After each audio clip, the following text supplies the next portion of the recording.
स्वागत है दोस्तों आपका मेरे YouTube चैनल कैशन पॉइंट में। तो आज की इस वीडियो में मैं एक नया कोर्स लेकर आया हूं जिसमें मैं आपको AMU और जामिया 11th एंट्रेंस एग्ज़ाम में जो साइंस को पढ़ाऊंगा मैं। ठीक है, जैसे आपको बताइए कि साइंस का वेटेज सबसे ज़्यादा है।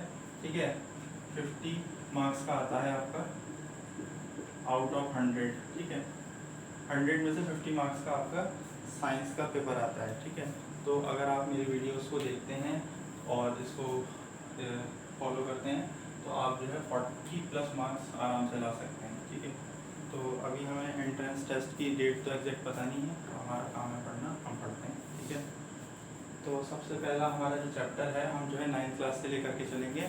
पहले 9th क्लास पढ़ेंगे, उसके बाद हम 10th पढ़ेंगे। ठीक है, तो हमारा जो पहला चैप्टर है वो है मैटर इन अवर सराउंडिंग।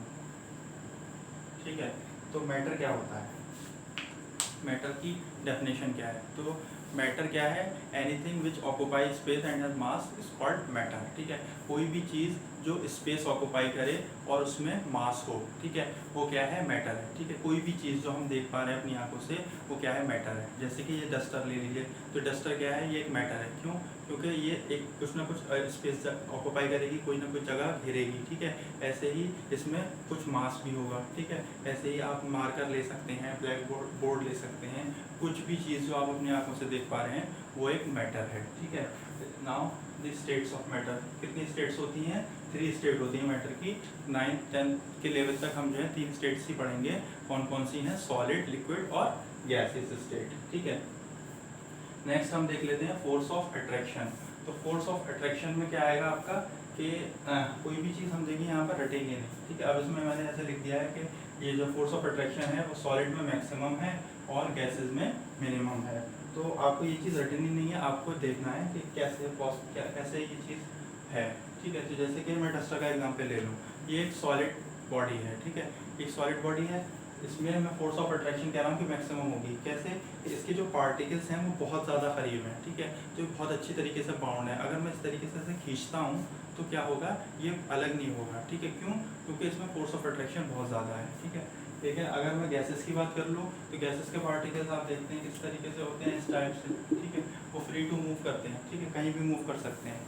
ठीक है, तो उसमें जो फोर्स ऑफ अट्रैक्शन है वो कम होगी, जब भी तो वो मूव कर पा रहे हैं। ठीक है, एक दूसरे से दूर जा पा रहे हैं क्योंकि फोर्स ऑफ अट्रैक्शन उसमें कम है। ठीक है, तो सॉलिड में जो फोर्स ऑफ अट्रैक्शन होती है वो मैक्सिमम होती है और गैसेज में मिनिमम होती है। ठीक है, ऐसे ही हम काइनेटिक एनर्जी को पढ़ लेते हैं कि काइनेटिक एनर्जी जो है वो सॉलिड्स में मिनिमम होती है और गैसेज में मैक्सिमम होती है। ठीक है, तो हम फॉर्मूले से चलते हैं। काइनेटिक एनर्जी का फॉर्मूला क्या होता है, काइनेटिक एनर्जी होता है 12mv²। ठीक है, 12mv² होता है। ठीक है, तो किस तरीके से ये एक सॉलिड बॉडी में ले लूँ, इसको मैं हीट करूँ।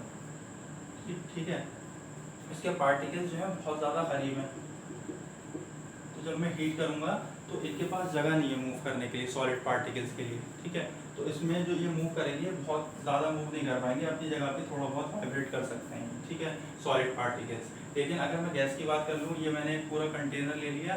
ठीक है, इसमें गैस पार्टिकल्स हैं यहाँ। ठीक है, और मैं इसको हीट कर रहा हूँ, तो पहले से इनमें रैंडम मोशन होता है गैसेस पार्टिकल्स में, और मैं इसको हीट दे रहा हूँ तो क्या होगा, ये इनमें एनर्जी आ जाएगी, ये और ज़्यादा एक्साइट हो जाएंगे और ये और तेज़ वेलोसिटी से मूव करने लगेंगे। ठीक है, तो क्या हो रहा है कि हमें गैसेस में जो वेलोसिटी है वो ज़्यादा मिल रही है और जो सॉलिड्स हैं उसमें वेलोसिटी कम मिल रही है। और काइनेटिक एनर्जी आपकी वेलोसिटी पर डिपेंडेंट है, मतलब काइनेटिक एनर्जी डायरेक्टली प्रोपोर्शनल है कि वेलोसिटी के स्क्वायर के। मतलब अगर हम वेलोसिटी बढ़ाएंगे तो काइनेटिक एनर्जी बढ़ेगी। तो गैसेस में जो आपकी वेलोसिटी है वो ज़्यादा है, इस वजह से जो काइनेटिक एनर्जी है वो भी ज़्यादा होगी गैसेस के केस में, और सॉलिड के केस में वेलोसिटी कम है, इस वजह से काइनेटिक एनर्जी आपकी कम होगी। ठीक है, नेक्स्ट हम देख लेते हैं, कह रहे हैं state of matter is change by changing of temperature. ठीक है, ये कह रहे हैं कि टेम्परेचर चेंज करने से जो मैटर की स्टेट है वो चेंज हो सकती है। ठीक है, तो जैसे कि मैं एक एग्जांपल ले लूँ कि एक बीकर है। ठीक है, इसमें मैंने आइस फिल कर दी, ये आइस क्यूब्स हैं। ठीक है, इस तरीके से, और मैं इसे हीट कर रहा हूँ। तो जब मैं इसे हीट करूँगा तो क्या होगा, ये आइस जो है मेल्ट होगी और मेल्ट होकर के ये वाटर बन जाएगा। ठीक है, मेल्ट होकर के वाटर बन जाएगा। तो क्या हुआ कि सॉलिड स्टेट से लिक्विड स्टेट में पहुंच गई। तो क्या है, टेम्परेचर को हमने बढ़ाया, चेंज किया टेम्परेचर को, टेम्परेचर यहाँ कुछ था, फिर मैंने टेम्परेचर को बढ़ाया, तो क्या हुआ, ये सॉलिड स्टेट से लिक्विड स्टेट में आ गई। ठीक है, अब इसको मैंने फर्दर इंक्रीज किया इसका टेम्परेचर, तो क्या होगा, ये वाटर जो है इवेपोरेट हो जाएगा, और तो क्या हो जाएगा, ये वेपर स्टेट में पहुंच जाएगा, मतलब गैसेस स्टेट में पहुंच जाएगा। तो सॉलिड से लिक्विड स्टेट में आ रहा है, लिक्विड से गैसेस स्टेट में आ रहा है, टेम्परेचर को चेंज करने से, टेम्परेचर को इंक्रीज करने से। तो स्टेट ऑफ मैटर जो है वो चेंज होती है टेम्परेचर को चेंज करने से। ठीक है,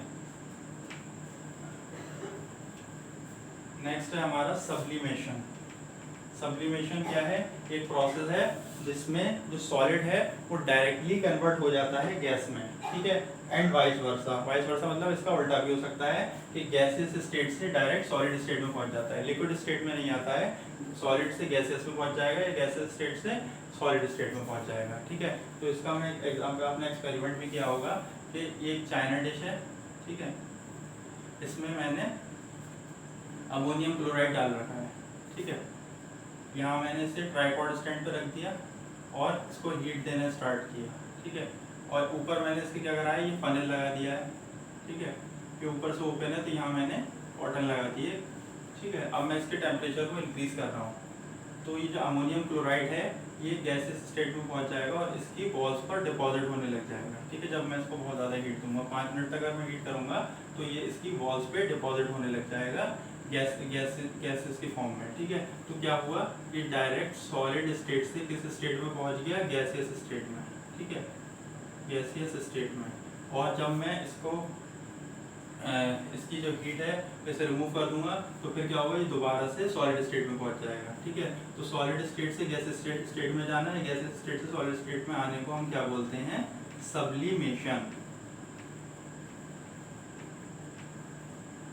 ठीक है, आई होप आपको समझ में आ गया होगा सब्लिमेशन।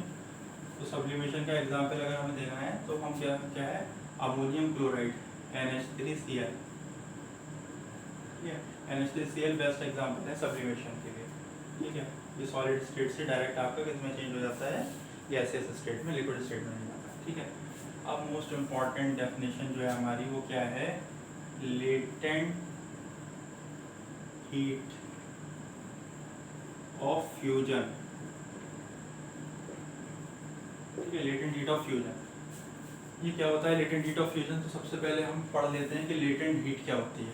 लेटेंट हीट ये है कि हमारा कोई भी मैटर है, ठीक है, तो उसमें पार्टिकल्स होंगे कुछ। ठीक है, और वो पार्टिकल्स जो हैं वो बाउंड होंगे।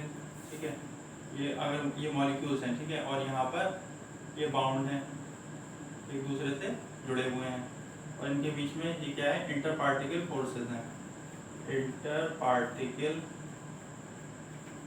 फोर्सेस। ठीक है, तो जो अमाउंट ऑफ हीट इस्तेमाल होगी इन इंटर पार्टिकल फोर्स को ब्रेक करने में। ठीक है, ये जो पार्टिकल्स मॉलिक्यूल्स जो जुड़े हुए हैं एक दूसरे से, इनको तोड़ने में जो हीट का इस्तेमाल होगा उस हीट को हम बोलेंगे लेटेंट हीट। ठीक है, अच्छा, लेटेंट हीट ऑफ फ्यूजन का मतलब क्या होता है, इसकी डेफिनेशन डायरेक्टली पूछ ली जाती है। तो लेटेंट हीट ऑफ फ्यूजन का मतलब होता है the amount of heat which is required to convert 1 kg of ice into liquid state at its melting point at atmospheric pressure। ठीक है, उसको हम बोलते हैं latent heat of fusion। ठीक है, तो इसको मैं आपको इस तरीके से करके बता देता हूँ कि मैंने एक बीकर ले लिया है। ठीक है, इसमें मैंने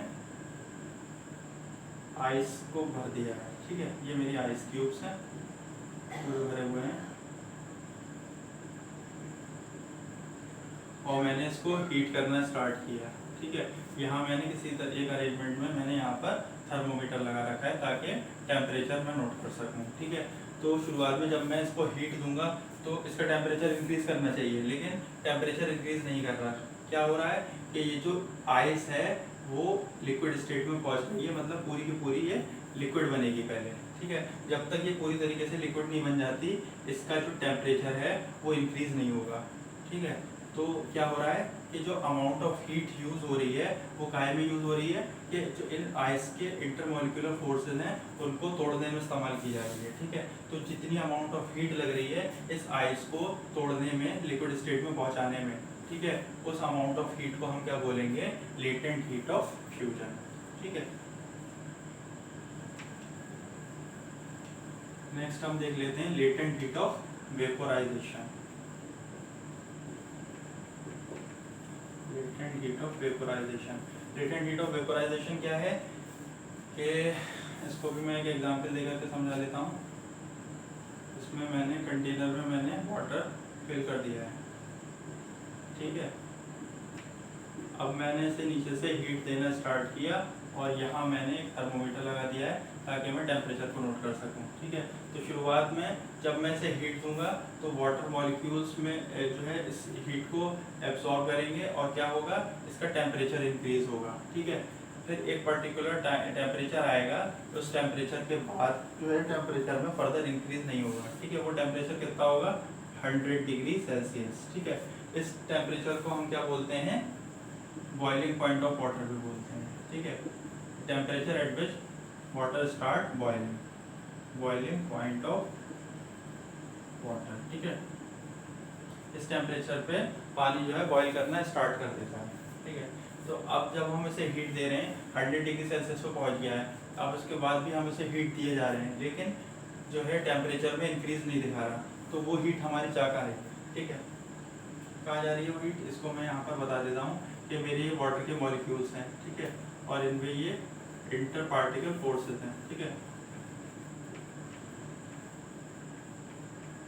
तो शुरुआत में जब मैं इसे हीट दे रहा था तो क्या हो रहा था कि ये जो वाटर के मॉलिक्यूल्स थे ये इस हीट को एब्जॉर्ब कर रहे थे, ठीक है। इस हीट को एब्जॉर्ब कर रहे थे तो इनमें कुछ एनर्जी आ रही थी, एनर्जी आने की वजह से ये वाइब्रेट कर रहे थे, वाइब्रेट कर रहे थे तो इनकी कुछ वेलोसिटी थी, ठीक है। वेलोसिटी की वजह से क्या हो रहा था, इनकी काइनेटिक एनर्जी इंक्रीज कर रही थी, ठीक है। और काइनेटिक एनर्जी जब इंक्रीज होती है तो उससे आपका जो टेम्परेचर है वो राइज करता है, ठीक है। दोबारा से बता देता हूँ कि जब मैंने इसे हीट किया तो क्या हो रहा था, टेम्परेचर बढ़ रहा था। तो टेम्परेचर किस तरीके से बढ़ रहा था कि जब मैं इसे हीट कर रहा था तो जो वाटर के मॉलिक्यूल्स थे वो इस हीट को एब्जॉर्ब कर रहे थे। हीट को एब्जॉर्ब करने की वजह से इनमें कुछ एनर्जी आ गई, ठीक है। एनर्जी आने की वजह से ये वाइब्रेट करने लग गए, ठीक है। इनमें कुछ वेलोसिटी आ गई, वेलोसिटी आने की वजह से क्या आ गई, इनमें काइनेटिक एनर्जी, काइनेटिक एनर्जी, ठीक है। काइनेटिक एनर्जी किसको होती है, 12mv², ठीक है, ये होती है। तो अगर मैं वेलोसिटी इसकी इंक्रीज कर रही है तो मतलब क्या होगा, काइनेटिक एनर्जी इसकी इंक्रीज करेगी। जब काइनेटिक एनर्जी बढ़ती है तो उसका टेम्परेचर फर्दर इंक्रीज होता जाएगा, ठीक है। जब तक ये होता रहा, जब तक आपका टेम्परेचर 100 डिग्री सेल्सियस तक नहीं पहुंचा था। जब 100 डिग्री सेल्सियस पहुंच गया, इसके बाद क्या हुआ कि इन जो ये मॉलिक्यूल्स जो थे इन्होंने एनर्जी को एब्जॉर्ब करना बंद कर दिया, ठीक है। अब ये एनर्जी को एब्जॉर्ब नहीं कर रहे, जो भी हम हीट दे रहे हैं इस हीट एनर्जी को ये एब्जॉर्ब नहीं कर रहे हैं। अब क्या हो रहा है, इस हीट एनर्जी को तो हम लेकिन दिए जा रहे हैं और टेम्परेचर इंक्रीज नहीं हो रहा, तो ये हीट कहाँ जा रही है, ठीक है। तो वो हीट जा रही है इन इंटर पार्टिकल फोर्सेस को तोड़ने में, ठीक है। तो जितनी ज़्यादा हम हीट देंगे उतनी ही ज़्यादा ये जो इंटर पार्टिकल फोर्सेस हैं इन सबको तोड़ देगी, ठीक है। तो जब ये पूरी तरीके से तोड़ देगी तो फिर क्या होगा, ये जो पार्टिकल्स हैं ये फ्री हो जाएंगे, ये बाउंड नहीं रहेंगे, ठीक है। जब बाउंड नहीं रहेंगे तो जो हमारे गैसेस के पार्टिकल्स होते हैं वो क्या होते हैं, वो फ्री टू मूव होते हैं, ठीक है। तो ये जो हमारा लिक्विड है ये आपका गैसियस स्टेट में पहुंच जाता है, मीन्स वेपर स्टेट में पहुंच जाता है, ठीक है। तो जो अमाउंट ऑफ हीट हमारी लगी ये जो मॉलिक्यूल्स थे इनके इंटर पार्टिकल्स को तोड़ने में और उनको वेपर स्टेट में पहुंचाने में, ठीक है। तो जो हीट हमारी लगी उसको हम बोलते हैं लेटेंट हीट ऑफ वेपोराइजेशन, ठीक है। तो ये कुछ इंपॉर्टेंट पॉइंट्स थे जो कि matter in our surrounding chapter के थे, ठीक है। नेक्स्ट वीडियो में मैं आपको डिस्कस करूंगा कि इससे रिलेटेड जितने भी न्यूमेरिकल्स हैं जो जामिया या फिर AMU के एंट्रेंस एग्जाम में आ सकते हैं, है ना, उसके पॉइंट ऑफ व्यू से इम्पॉर्टेंट है, उसको हम डिस्कस कर लेंगे। इसके अलावा जो प्रीवियस ईयर क्वेश्चंस आ चुके हैं इस चैप्टर से रिलेटेड, ठीक है, उसको डिस्कस करेंगे। तो इस तरीके से हम 1 बाय 1 हर चैप्टर के पहले इंपॉर्टेंट पॉइंट्स पढ़ेंगे, उनकी कुछ पर्टिकुलर डेफिनेशंस को देखेंगे, उसके बाद हम जो है उनके सवालों को ट्राई करेंगे। जितने भी NCERT में सवाल हैं जो पेपर के लिए इम्पॉर्टेंट हो सकते हैं वो उनको हम डिस्कस करेंगे। इसके अलावा प्रीवियस ईयर के जो क्वेश्चंस आए हैं उनको डिस्कस करेंगे, ठीक है। तो मिलते हैं नेक्स्ट वीडियो में। अगर आपको मेरी वीडियो पसंद आई हो तो इसे ज़्यादा से ज़्यादा लाइक करें, शेयर करें। Thank you.